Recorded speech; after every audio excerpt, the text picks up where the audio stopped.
Hey guys, Christina Poncher here, and you're watching True School Sports.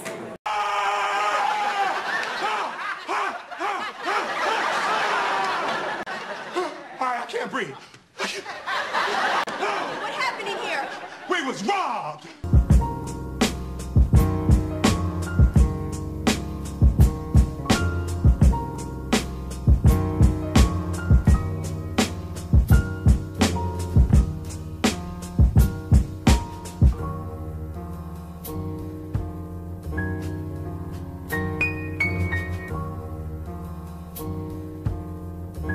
Another day.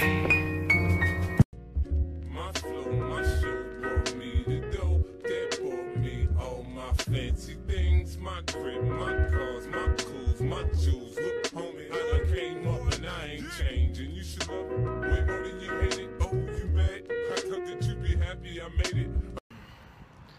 Hey, what's going on? It's your boy BT, and I came here to talk some boxing with the thousands of True School Sports subscribers. Now, again, once more, we are walking to Starbucks to put in some work. Got quite a lot of things to upload and edit. You know, a lot of interviews and exclusive content on True School Sports coming out. Stuff I'm sure you guys will like, so be on the lookout for that. But I wanted to talk about this fight that happened this past weekend with Jaime Munguia and Dennis Hogan, because this is a fight between, you know, two fighters that, you know, for one, Munguia, you know, they were fighting in Mexico. This was a fight that was designed to make Munguia look good. It was a fight being that it was in, I believe, Monterrey, Mexico, where Munguia was supposed to go in there and he was supposed to execute and he was supposed to look sensational and build his record up against a guy in Dennis Hogan, who, let's have it right, looking at his record coming into the fight, I believe he had 20 wins and a loss.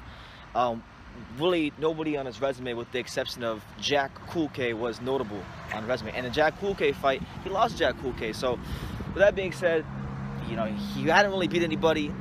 He had 7 knockouts and I believe like 21 fights, something like that. So he wasn't a guy that you would expect to be hitting and hurting Munguia. But then the fight plays out, and this is why we have to watch the fights. This is why you gotta watch the fights, because a guy might. Maybe his box rec says one thing, but he fights better than his box rec would indicate. And I think with Dennis Hogan, the style and the game plan he implemented, it worked to a T. He was someone that was using a lot of movement, counter punching.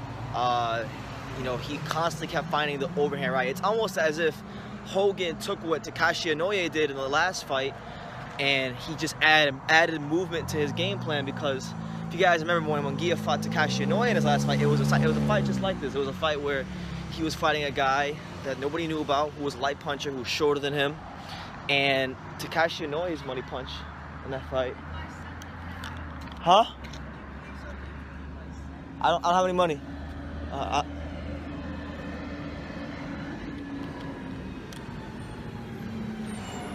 See that on the streets of Dania, lady asking for 25 cents, but nah, Takashi Inoue, he just basically, he was the same thing. He plotted forward and he landed the overhand right routinely whenever he wanted on Munguia, because Munguia lacks head movement, he lacks a lot of skills, and he really got beat up in this fight. Hogan added movement.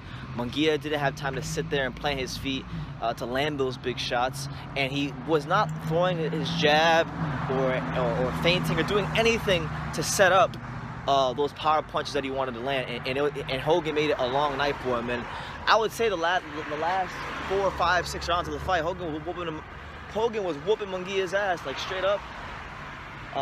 He had Munguia. He had Munguia so tired from chasing him around the ring, from getting caught with counter punches, from missing punches, that eventually Munguia could barely stand up straight in clinches. When Hogan would cut the distance, he'd be bullying Munguia at times. And you know, to no surprise, once the decision was announced, you know, he being Hogan got robbed. Munguia got a gift decision in Mexico, and it's another black eye for boxing. And you know, I've learned to not get mad when there's gift decisions in boxing, because I've come to learn with boxing over the years that boxing is a business dressed up as a sport, and corruption is just part of the business, you know. And Munguia, I think this win for him might be one of the worst things that happened in his career, because it now gives him the, you know, at least maybe not like subconsciously it's going to give him the green light to where he could have mediocre performances and know that the judges are in his back pocket. As to where would have lost, would have been like, damn, I'm plotting forward. I'm not using my jab, or I'm not using anything to set up my power punches, and he would have really have had to improve after a loss to a guy he shouldn't have lost to. So I'm not gonna lie to you guys, this is one of the worst, and I mean one of the worst robberies I've seen in quite some time. Like, this was a horrible robbery. I mean, it wasn't surprising considering the venue, considering what we know about Munguia, considering that we know that Golden Boy Promotions, Oscar De La Hoya, and all parties involved are trying to make Jaime Munguia into a pay-per-view star, maybe even a future Canelo opponent. But at the same time, it's like, come on, man. You got your ass whooped. I mean, you know it's bad. Like, cause I was reading comments from like people on the DAZN Instagram account and their YouTube account in regards to this fight when they posted the highlights. And even you got Mexican fans, people saying things like, oh, you know, I'm Mexican and I was going for Munguia, but he got his ass whooped and he lost, or he lost the fight, or Hogan was robbed. So, you know, it's just highly unfortunate, and you know, it pisses me off because Hogan, this win would have done a lot for his career. You know, if he would have got the win, he would have went from a guy who was an obscure fighter, title challenger that nobody knew about, to a guy that, you know, could have really advanced his career. But now that he on paper lost the fight, he's got to go rebuild himself back up. The odds are is he will not get a rematch, and you know, life will just go on, you know. But I really think if Oscar De La Hoya, Golden Boy Promotions, if they had any integrity, which, you know, I don't think they do, because they, you know, De La Hoya, great fighter, but he's a scumbag of a promoter, and that's just calling it reality. Scumbag of a promoter. You know, they're not going to do that. They're going to continue moving forward. I would assume that Munguia will probably fight Patrick Teixeira, who won the WBO Eliminator on the undercard against Lozano. So that's probably going to be his next fight, I'll be led to believe. And Hogan, you know, what happens to Hogan, you know, I don't know. But I think Hogan should really get a rematch.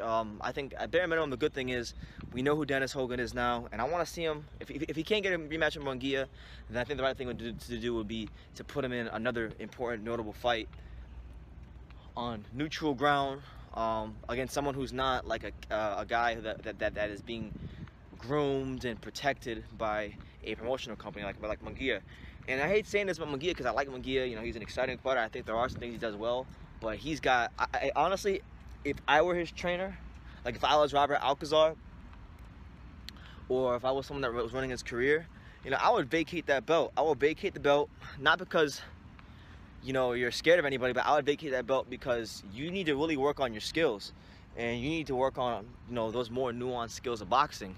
And if you wind up having to fight any of these champions, you're gonna get destroyed. You're gonna get iced. You're not ready for that top level of boxing. So I'm disappointed, but I'm not surprised in the decision.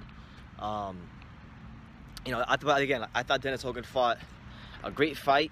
He took what Takashi Inoue did against Munguia, and he just added some movement to it and better counterpunching, and it was a masterful performance. You know, he hit Munguia so hard with an overhand right at one point in the fight that Munguia literally like took 3 steps back. Like he was doing the freaking jerk. He was doing the jerk, like going like this. Took like 2 or 3 steps back. So, you know, Hogan, the Irish Australian, something like that, didn't get the decision. But you know, in my eyes, he's a champion. He's an uncrowned champion, and I'll recognize him as such. And we'll definitely keep an eye out on what happens with Munguia, what happens with Hogan as this moves forward. But yeah, y'all let me know what y'all think. Was this the worst robbery boxing has seen in quite some time? Because I thought it was clear. I thought it was clear. It was obvious that he lost the fight, that he got his ass whooped, and he needs to get a rematch. But I digress. That's my take on this. What happened with this fight. Let me know what you guys think in the comments down below about Dennis Hogan and Jaime Munguia. Take the time to subscribe. I'm going to Starbucks now. Like I say in every single video, you can love me or you can hate me, but I'm just a kid from Daniel. So until next time, take care, guys. Hey Fight fans, it's Michelle Joy Phelps and you're watching True School Sports.